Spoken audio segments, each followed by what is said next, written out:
Greetings, dear ladies. I am Kryon of Magnetic Service.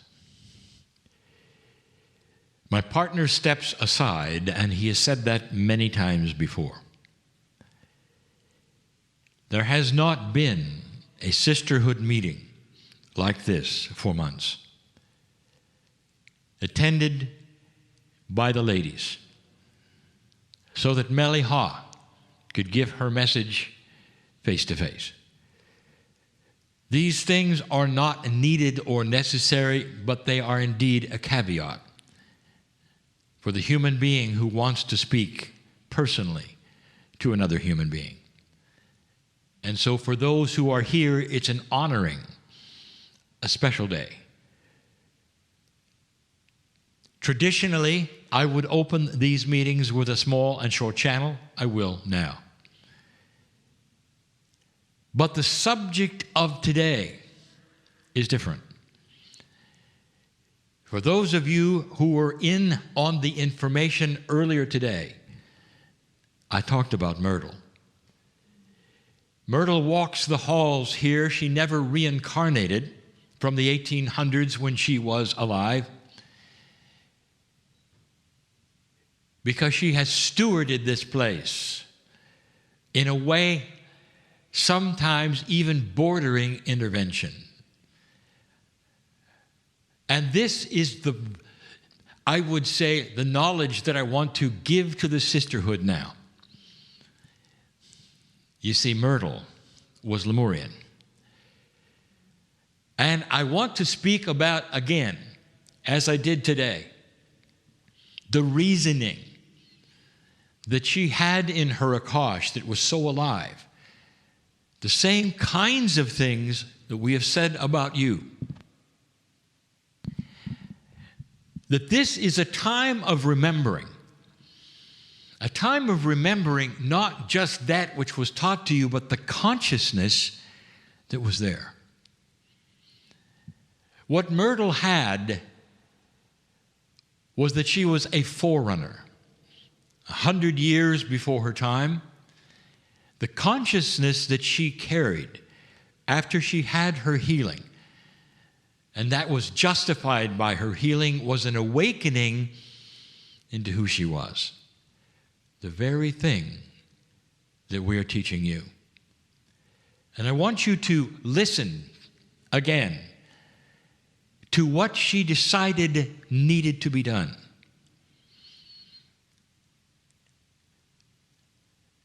That which she created first was that which you now call silent unity. And that would be prayer. That would be help for others. That would be a system where a human being in trouble could contact those who were here in this place or in another place and receive help. What it became, it stayed. Constant 24-hour prayer where someone could submit perhaps a horrific request dripping with even suicidal thoughts. And for 30 days, their name would be on the lips of someone. This, dear ones, was compassion, kindness, benevolence, and she knew it worked. This was way ahead of her time. She got that information from who she was, a Lemurian woman. The way Lemuria worked, dear ones, was this way. Kindness, compassion, all of these things. A sonority, you might say, of feelings that are far different than they are today. That's what was taught. That's what every Lemurian understood and knew, and the women were trained to be the teachers of those who would follow. That these things would be the bastion of the energy to come. Like the teaching wheel, like the shamanic wheel, precious information that may not really have made a difference in an old energy, but it will in a new one. And here she was in the 1800s with all of this information. And the big one we told you about, women should be the shamans. Women should be the pastors, the leaders. She built this premise. Now, there is a time now where you cannot necessarily say that. In other words, it has to be for all genders, everything you offer. And she knew that. But isn't it interesting, the ones who would really be attracted to it would be female. And even today, in this, the unity movement, which you take a look at how many women are in these positions, more than men, far more than men. You see, she knew something. This would be very attractive, especially to those whose Akash rang with the information and would step forward and say, I want to do this. A moment ago, mele'ha said this was attractive to her. Not just attractive. She could have been that, and she knows that.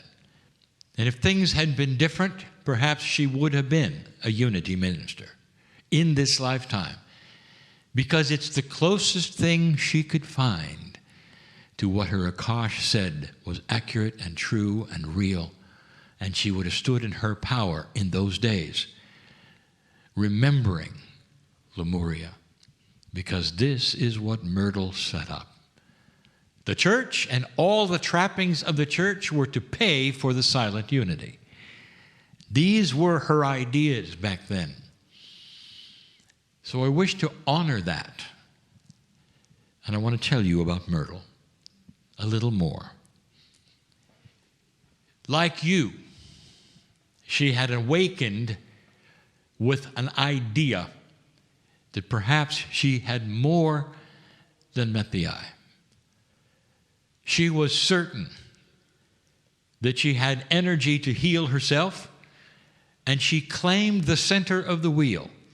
She said, this is my center. I am a child of the Creator. She knew it in every single bone, in every cell of her body, and this is what cured her. This was her basic teaching. It had come from the teaching wheel. She didn't call it Lemuria. She didn't even know what it was. But she knew it was profound, and she was right. She carried Charles into it. And he recognized what she had said and was correct, and never objected to the idea that women would make better leaders spiritually than men. And he helped build it with her. But make no mistake, who was the guiding light here? It was Myrtle. And she is the one who put it together. I would like to tell you something that I've never mentioned before that is minutia about Lemuria. These are not important things, but right now you should know why certain things were a certain way.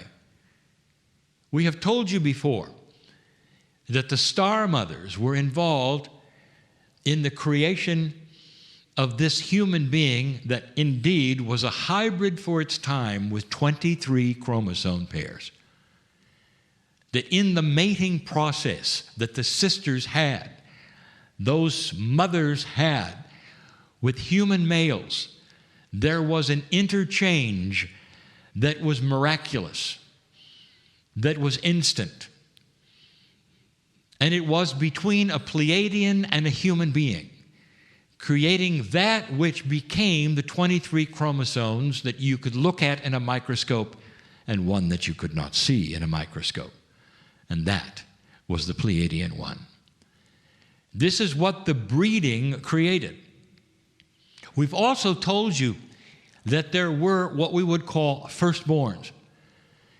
If a Pleiadian mother had a daughter, this daughter was special, and this daughter had a special name which we have not told you about. Now, on this planet, even still today, there is a system of naming. Let's call it a family system. In many cultures, A man or a woman would have many names representing their lineage. Sometimes they would simply have an appendix or a group of words or one single word either before or after their name that designated their parent. It's different with many cultures. But in some indigenous, it is the same.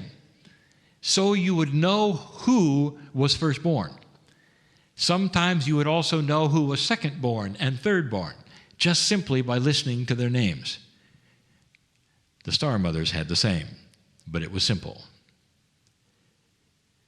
Any firstborn female child from a star mother, the first generation human who was a woman, her name would be followed with ha. Mele'ha was known as Mele, not mele'ha. Ha was not her last name, it was her sacred lineage name. And when she taught, she was mele'ha. When she was with her friends, she was Mele. And this was the protocol. So I'll give you Myrtle's name. Now Myrtle is here, and this is what she wanted. It's about time you told him, Kryon, who I was. This is so profound to sit here and recognize that all that you see right here came right out of a sister. Someone like you, but 100 years earlier than you, way before the idea of the shift. She didn't know. She had no idea where this was going. She just had her remembrance, and she had her task before her. Women will make wonderful pastors and ministers. Women are the ones who would know what to do with those who came to them who were in trouble, just like she would know what to do with children. Ma'u was her name, M-A-U, if you spelled it today in your language. Mahu. Mahu ha. The ha, again, firstborn of a star mother. How many firstborns were there? And the answer is not that many, because the star mothers did not mate that often. They came to get it going. And they did. But most of that, which would be the procreation that followed, was from those firstborn and more. So they did not then stay and continue to mate and stay and continue impregnation. Very carefully it was done. And I want to tell you something else, ladies. Something that perhaps is a little too personal today to tell you, but I'll tell you about the star mothers and about what happened in an ascended planet of graduation that they carried right into Lemuria for themselves. You know, they did not give birth in the pool. Humans did. It was completely and totally different because long, long ago in their society, in their culture, in their biology, childbirth was not painful. It was not painful. It was filled with joy and ease. They designed that. But I'll tell you something else. Impregnation came with a ceremony and was beautiful and joyful, and both of them cried. I want you to think about that. It's about as far from what happens today as you can make it. That is what an ascended planet looks like, because they know what's happening, and they celebrate life like you don't today. These are the things I wanted to give you about Myrtle, much like mele'ha 100 years before her time. Now you know why she did not reincarnate after Myrtle. She is still Myrtle. And she will be in this place until this place is no longer needed. Dear ones, this is sisterhood information. It had to wait until I was here, sitting in this chair, in this chapel, to tell you these things. This is why my partner was pushed so hard to make this meeting happen, even if 10 people could attend, all with masks 6 feet apart. He was coming anyway, and now he knows why, for this message, because Myrtle told him, and she is a powerful woman. Just ask Charles. Profound it is to think that you are meeting, even the few of you, right now, a red letter day when you say hello to another Star Mother daughter, a Sisterhood member. And it's about time you knew why unity is so comfortable for you. So comfortable. And so it is.